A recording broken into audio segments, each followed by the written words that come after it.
Que sais-tu du mop? Le mop, c'est un instrument qu'on utilise beaucoup chez les Africains pour essuyer de l'eau qui est tombée par terre. Généralement, on l'essuie avec de l'eau quand le jus est tombé. Comment peut-on dire mop en français? Balai à eau. Salut tout le monde, bienvenue à Déclic 3M, une simple idée, un grand changement avec Maxène. Cette semaine, on est très content de vous parler de quelque chose que vous utilisez tous à la maison. Il sera question cette semaine du mop, autrement appelé la serpillière. Un remerciement spécial à nos abonnés de la Martinique. Merci chers abonnés, merci de votre fidélité. Allez, Déclic, c'est parti.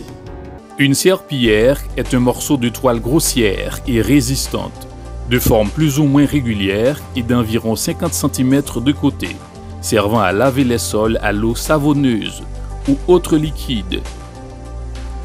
À l'origine, la serpillière était une toile grosse et claire, servant aux marchands à emballer leurs marchandises. De coût moindre que la toile classique, elle servait aussi de tablier, de pare-soleil, de tapis de sel ou même de lincueil. La serpillière usée servait alors de torchon. Ce n'est qu'au cours du 19e siècle que cette toile semble destinée au nettoyage du sol, bien qu'on lui préfère parfois, pour des raisons d'économie, les couvertures usées. À la fin du 19e siècle, des règlements en préconisent l'usage en lieu et place du balai dans les hôpitaux et les casernes pour des raisons de meilleure hygiène. En 1990, fraîchement divorcée, l'entrepreneuse américaine Joy Mangano invente une serpillière qui ne nécessite pas de se mouiller les mains. Les ventes par téléachat se comptent par milliers et la Magic Mop se retrouve dans des milliers de foyers américains.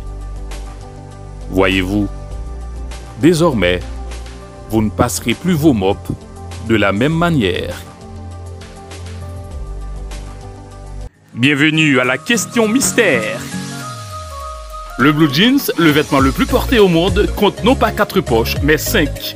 2 devant, 2 derrière, plus une toute petite accolée à la poche avant droite.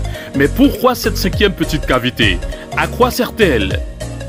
Cette mystérieuse poche, d'une largeur de 5 cm, n'était pas inutile autrefois. Son nom seul suffit à deviner la réponse puisqu'elle s'appelle la poche gousset.